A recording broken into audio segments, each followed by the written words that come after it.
Shirley Temple signed her first contract with 20th Century Fox in 1933. She was 3 years old. Her mother signed it for her. That was legal. That was standard. That was Hollywood. By the time Shirley Temple was 6, she was the #1 box office draw in the United States, not among child actors, not among actresses, in the entire industry. She outgrossed Clark Gable. She outgrossed Cary Grant. In 1935, the USA Treasury Department estimated her personal value to the American economy through merchandise, films, and tourism at over $45 million. Fox paid her mother $150 a week, not Shirley, her mother.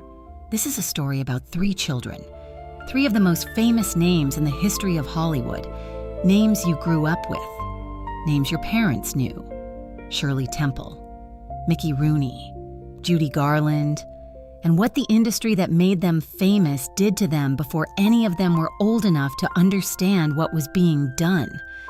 Not rumor, not allegation, documented, witnessed, in some cases, the subject of federal legislation, because what Hollywood did to its child stars was eventually so egregious, so undeniable, so thoroughly on the record that the state of California had to pass a law to stop it. The studios called it stardom. The law called it exploitation. The children called it their life, because they didn't know any different.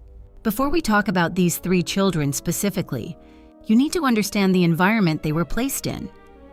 Hollywood in the 1930s and 1940s did not have child labor laws that applied to the film industry, not in any meaningful sense. The studios had lobbied successfully, repeatedly, to exempt film production from the regulations that governed other industries. A 12-year-old could not legally work in a factory for 16 hours a day, but on a studio lot, with a signed contract and a parent's permission, it was entirely legal. The studios operated on a simple calculation. A child performer had a shelf life. The window between adorable and too old was narrow, sometimes as short as 2 or 3 years. The studios understood this. Their response was not to treat the child gently during that window. Their response was to extract everything possible before the window closed. 6-day weeks, 12, 14, 16-hour shooting days. No mandatory schooling hours. Tutors were brought to the set and worked around the production schedule. Not the other way around. No limit on consecutive shooting days. No guaranteed breaks. And always, underneath it all, the parents. This is the detail that gets complicated and uncomfortable and important. In almost every case of documented child exploitation in Golden Age Hollywood, a parent was present. A parent had signed the contract. A parent was receiving the salary. And a parent, for reasons that ranged from genuine poverty and desperation to outright greed, made the calculation that their child's well-being was a secondary consideration. The studios knew this. They counted on it. They structured contracts specifically to ensure that the parent's financial interest was tied to the child's continued performance. You don't rock the boat when the boat is paying your mortgage. 3 families, 3 children, 3 different versions of the same story. If you grew up in the 1930s or watched those films as a child yourself, you know that scene. Everybody knows that scene. The ringlets, the dimples, the voice that somehow managed to be simultaneously childlike and technically perfect. What you probably didn't know, what Fox worked very hard to make sure nobody knew, was what was happening when the cameras weren't rolling.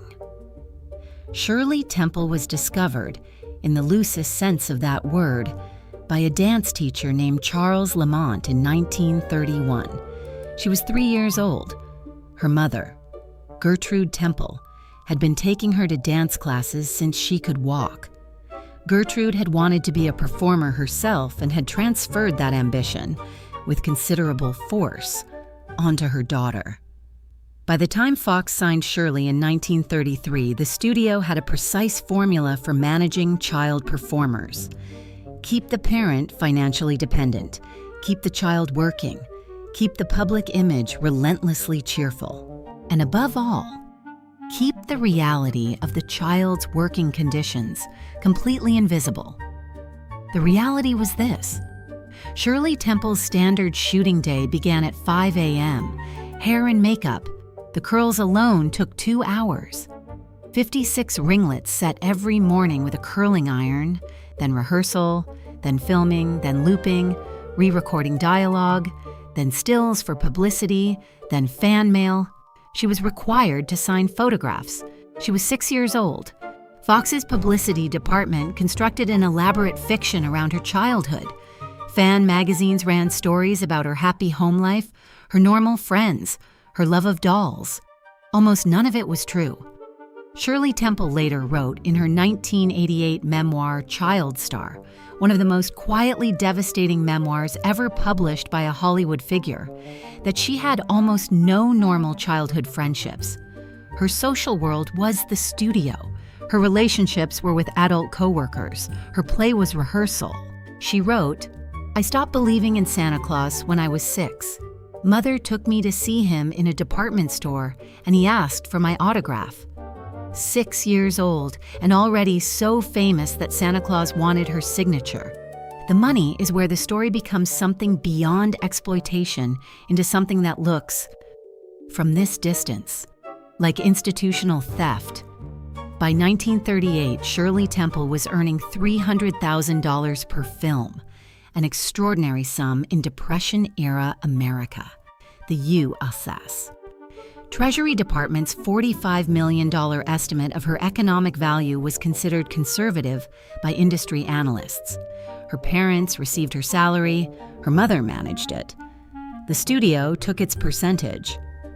By the time Shirley Temple was an adult and had legal control of her own finances, the money was largely gone.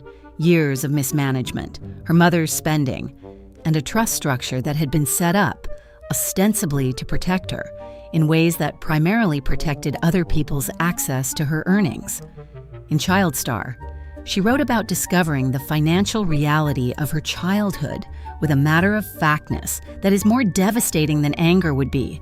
All that money, all those years, and at the end, what was left wasn't much. What was left wasn't much. The studio knew. Fox's own financial records, examined by Shirley's father in the 1940s, showed systematic discrepancies in how her earnings had been accounted for. Nothing was ever pursued legally. The Temple family did not have the resources or the industry access to challenge 20th century Fox in court. There is one more thing about Shirley Temple's time at Fox that her memoir addresses with careful, controlled language. The kind of language that tells you the writer chose every word deliberately.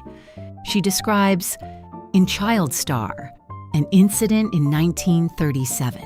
She was 9 years old.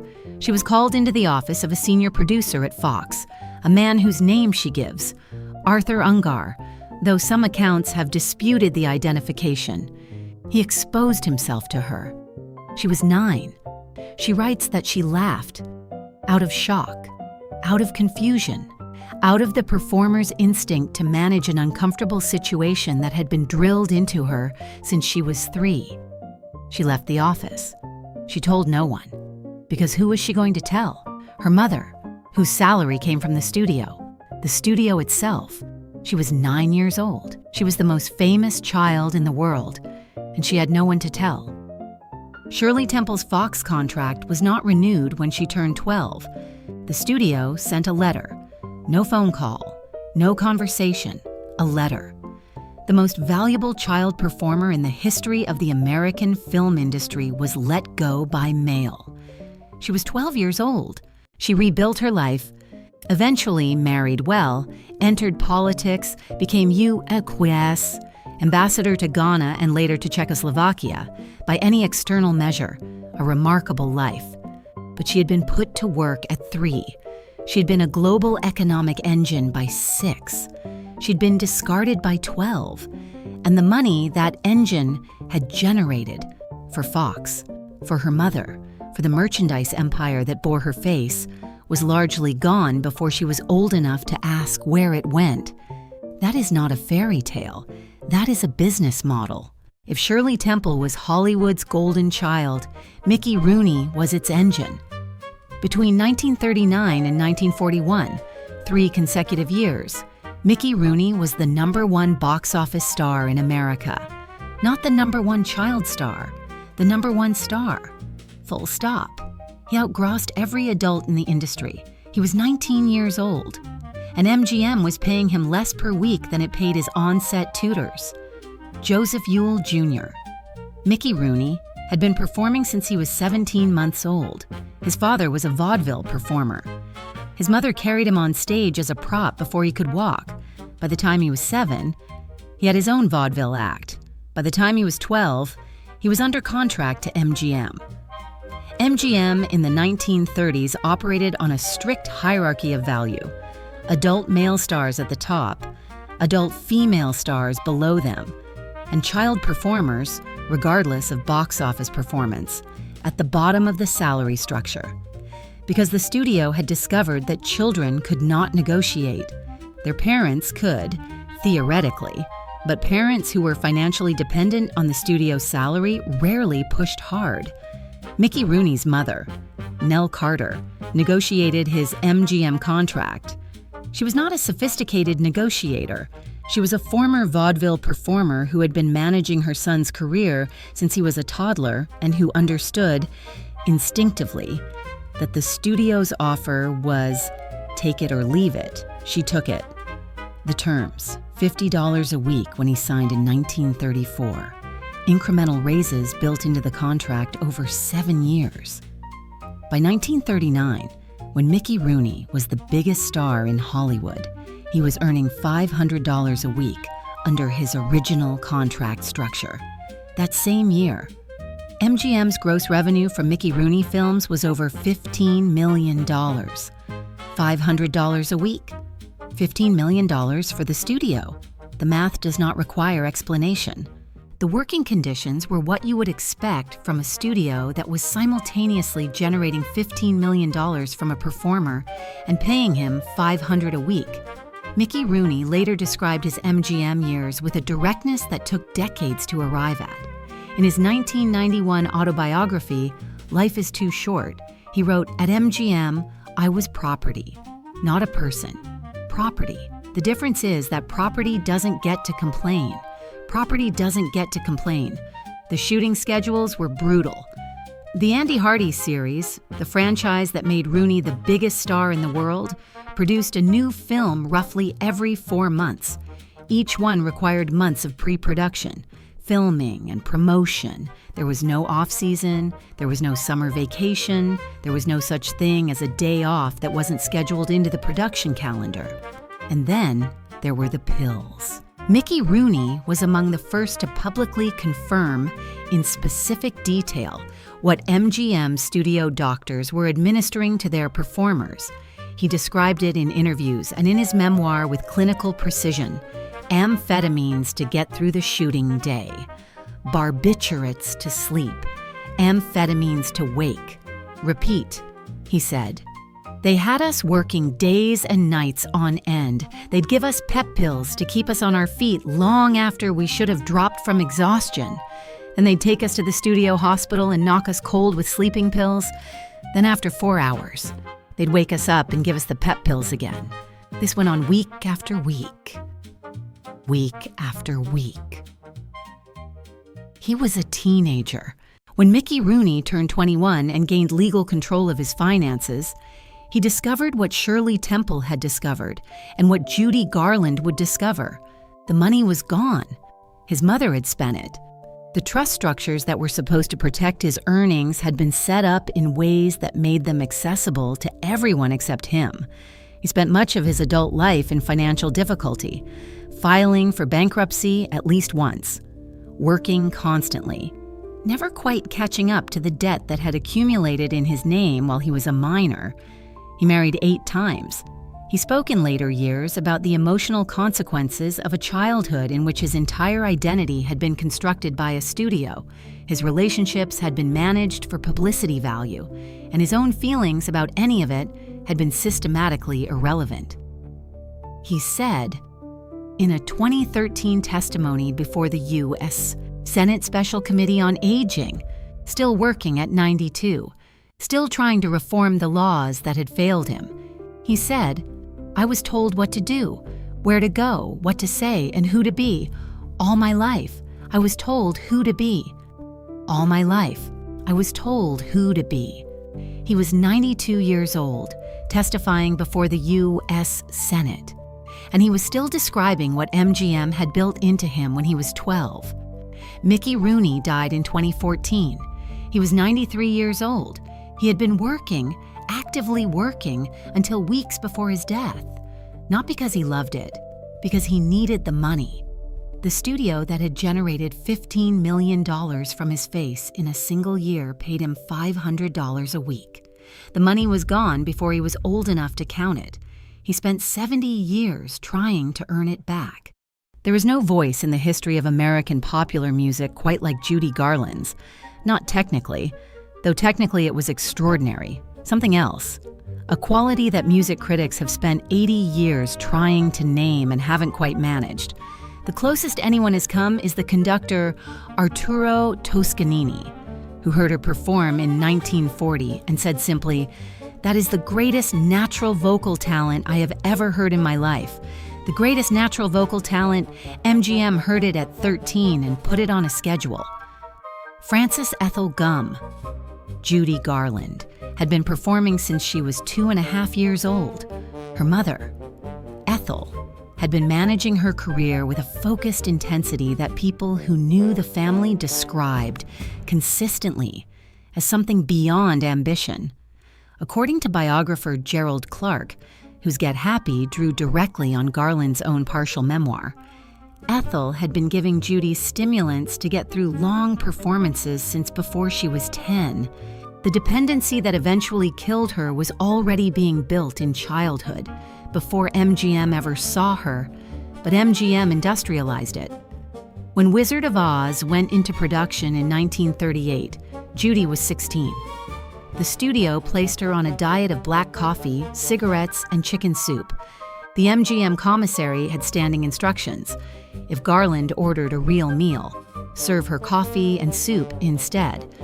When she tried to eat something, the food was removed, and the studio doctors gave her Benzedrine, amphetamines to suppress her appetite, to hold her upright through 16-hour days, to keep her performing on demand regardless of what her body was telling her.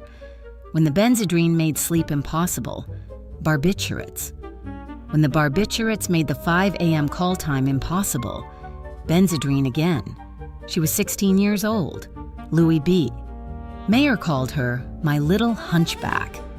She was 4'11" with a naturally petite build, and Mayer had decided she read as overweight on screen. He called her a fat little pig in pigtails, in front of other people, in front of her. She was 14 the first time he said it. What MGM built in Judy Garland's body between 1938 and 1950 wasn't addiction in the casual sense of the word. It was a complete pharmaceutical reconstruction of her nervous system. By the time she was 17, by the time Wizard of Oz had wrapped and she was doing 5 live shows a day on the promotional tour, her body had no reference point for what functioning without those drugs felt like. She would spend the next 30 years trying to find out, in her own words. From a 1967 interview, it was a 6-day work week at MGM for 14 years, with 18 and 24-hour shooting sessions and a very public life devoid of normal friendships. No normal friendships, because the studio sent monitors and chaperones whose job was to report back. Because every relationship Judy Garland had was conducted under observation. Because she was not a person with a private life. She was property with a public image. She had her first suicide attempt at 26. MGM's response was to hospitalize their asset long enough to stabilize it, then call it back to work. In 1950, after years of missed calls and delayed productions, the studio fired her. The official statement cited her unreliability. What the statement did not cite The unreliability was a direct consequence of the pharmaceutical regimen the studio's own doctors had been running since she was a teenager. MGM created the condition, filed her for having it. 28 years old, 31 films made, she rebuilt herself. The Carnegie Hall concert in 1961, still considered by music critics the single greatest live performance ever recorded, was not a final farewell. It was a working artist at the absolute peak of her technical powers. She gave everything that night, everything. But the foundation had been compromised since 1938. A 16-year-old girl had been handed her first amphetamine by a studio doctor paid by MGM, and nothing that came after, not Carnegie Hall, not 5 marriages, not the sheer extraordinary force of her talent, could fully undo what that first prescription had started. Judy Garland died in London on June 22, 1969, 47 years old. The coroner, Gavin Thurston, wrote, "This is a clear picture of someone who had been habituated to barbiturates in the form of Seconal for a very long period of time, habituated since childhood. The same class of drug, the same family of chemicals that a studio doctor had first placed in her hands when she was a teenager, 31 years later. In 1938, the same year MGM put a 16-year-old Judy Garland on her first amphetamine prescription, the state of California began drafting what would become the Coogan Law. The law was named after Jackie T. Coogan. He'd been Hollywood's first great child star, the boy who appeared opposite Charlie Chaplin in The Kid in 1921. He had earned, by conservative estimates, $4 million by the time he was in his mid-teens. When he turned 21 and asked his mother and stepfather to account for those earnings, he discovered there was almost nothing left. Legally, at the time, there was nothing he could do. Parents had complete legal control of their minor children's earnings. The money was theirs to spend. Coogan sued anyway. He recovered around $126,000 from an estate that had once held millions. The rest was gone, spent on furs, jewelry, cars, and a lifestyle his mother and stepfather had built on the earnings of a child. The Coogan Law, enacted in 1939, required that a portion of a child performer's earnings be set aside in a trust that the child could access upon reaching adulthood. It was the first legislation of its kind in the United States. It came too late for Jackie Coogan. It came too late for Shirley Temple, whose financial losses predated the law. It came too late for Mickey Rooney, whose contract had been signed before the law existed and whose earnings had largely been spent before it took effect. It came too late for all 3 of them. The law passed in 1939. Judy Garland's first prescription was 1938. 1 year. 1 year too late to protect the girl who would spend the next 31 years trying to get free of what a studio doctor put in her body in the year before the law existed. 3 children.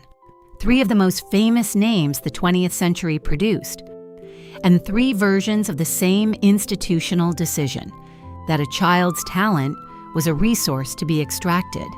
Their earnings were available to whoever held their contract, and their long-term well-being was a cost that could be deferred indefinitely. Shirley Temple was put to work at 3. Her earnings were managed by her mother and a studio that structured her contracts to ensure they saw as much of it as possible. By the time she was an adult, most of it was gone. The producer who exposed himself to her when she was 9 faced no consequences. Fox sent her a letter when she turned 12. Mickey Rooney was the #1 box office star in America for 3 consecutive years.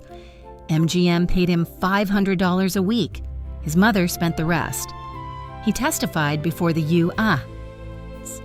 Senate at 92 about what had been done to him.